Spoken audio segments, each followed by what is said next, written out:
Kalau tengok dalam surat yang dihantar oleh seorang petani muda, pesawah muda daripada Kedah, Shimir Yunusi. Dia kata, dia panggil saya Tuan Haji lah, sebab stream formal, dia kata Tuan Haji, dan surat dia tu yang saya dah forward. Ni saya sampai, saya rasa harap-harap besok pagi Bang Mat dah baca dah, Menteri Pertanian dah baca. Dia kata, teruk tak teruk di Kedah ni, bila mereka menggunakan padi yang dibekalkan oleh pembekal padi, yang dilantik oleh pihak Kementerian Pertanian, oleh Jabatan Pertanian. Dia pakai benih dia. Benih tu dia kata, dalam 7 kali pengalaman dia, 5 kali benih tu tak boleh mencapai 2 tan 1 hektar. Tak boleh capai, dia cakap. Maka mereka belilah, mereka ambil benih yang elok, mereka simpan untuk kegunaan tuaian yang bulan, taburan yang bulan April lepas. Dia orang simpan ni. Tahu apa? Bila mereka mula tak nak ambil benih ni, sindiket benih ni pula bergabung dengan kilang dengan mengatakan kalau dia tanam sendiri tak akan ada kilang ambil padi dia. Tengok kejahatan ni, tuan-tuan. Malaysia kalau merdeka 66 tahun, tuan-tuan, bukan tentang gantung bendera lagi dah. Penghinaan ke atas petani. Dalam surat tu ada. Saya harap besok bila Yang Berhormat Menteri Pertanian baca, Yang Berhormat turun dan tanya sendiri, sebab orang ni tak pakai nama samaran. Dia pakai nama dia dan dia tahu latar belakang dia. Beliau adalah seorang penerima anugerah DIN, pelajar terbaik pada zaman dia. Dihantar untuk buat praktikal di Thailand, pengkhususan duduk bersama dengan kedutaan kita, pergi kaji kemajuan di Thailand, balik dia jadi petani. 7 musim dia jadi petani, dia cerita kat saya, bang, ini ugutan dia. Kita beli padi tu, kita tanam padi angin. 30%, 40% adalah padi kosong yang dihantar dengan niat nak menipu kita. Kena beli sebab sistem ni telah membentuk kartel yang jahat. Saya sebut kata jahat. Jadi dia kata, dia maju, orang berpendidikan, dia kata tahun depan ayah, dia sebab dia kerja dengan ayah dia lagi, padi yang mana kita ada ni, yang cantik ni ayah, kita jangan jual, kita rugi tak apa tahun ni. Tahun depan kita tabur benih kita sendiri daripada hasil 60% yang ada ni. Rugilah, rugi bertalu. Bila berita ni tersebar, dia diugut.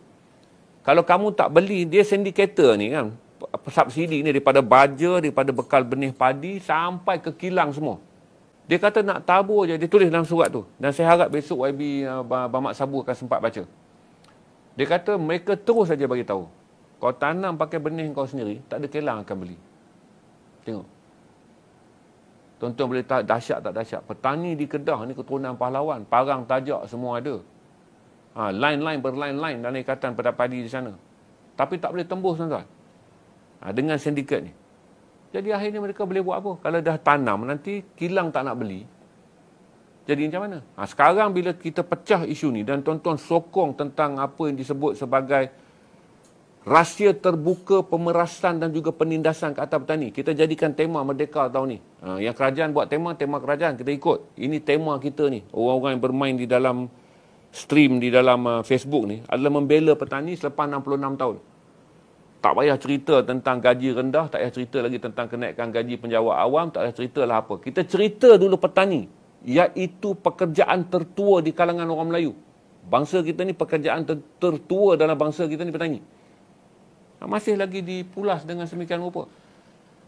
Saya sangat-sangat gembira menerima surat tu. Detail dia tulis dalam format kerana beliau seorang yang berpendidikan tinggi. Dia tulis dalam format laporan yang saya katalah, pastilah turun dekat mana-mana pun orang akan faham. Kalau tak ada tindakan, besok saya akan share surat tu secara terbuka dekat page supaya tuan-tuan viralkan. Saya bagi dulu peluang supaya Menteri Pertanian baca. Kalau ambil tindakan, alhamdulillah. Kalau tak ambil, kita sama-sama support surat tu.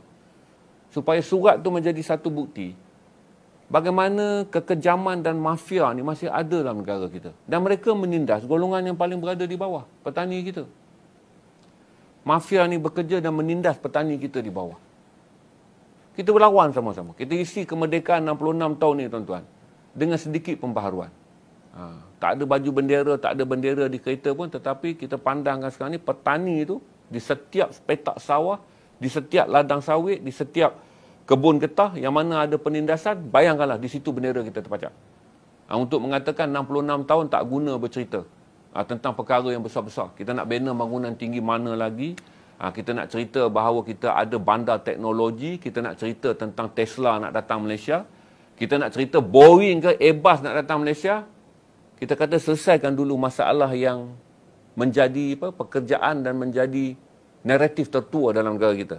Iaitu orang Melayu adalah bangsa petani yang mendokong negara ni sebagai negara pertanian sejak dulu dan kemudian sebelum kita pergi negara industri.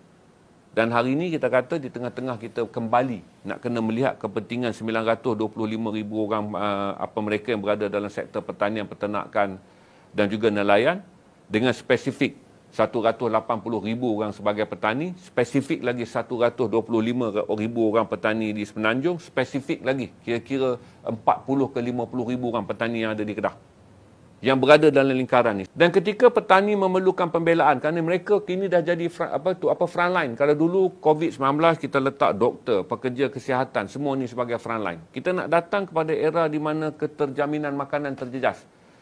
Era di mana sektor makanan akan menjadi sektor paling kritikal. Maka petani adalah barisan depan. Kalau barisan depan kita masih lagi kena beli apa yang Shimir kata 20 kilo gundi padi yang sebenarnya 3-4 kilo adalah padi kosong. Kalaulah kena beli lagi padi yang sama.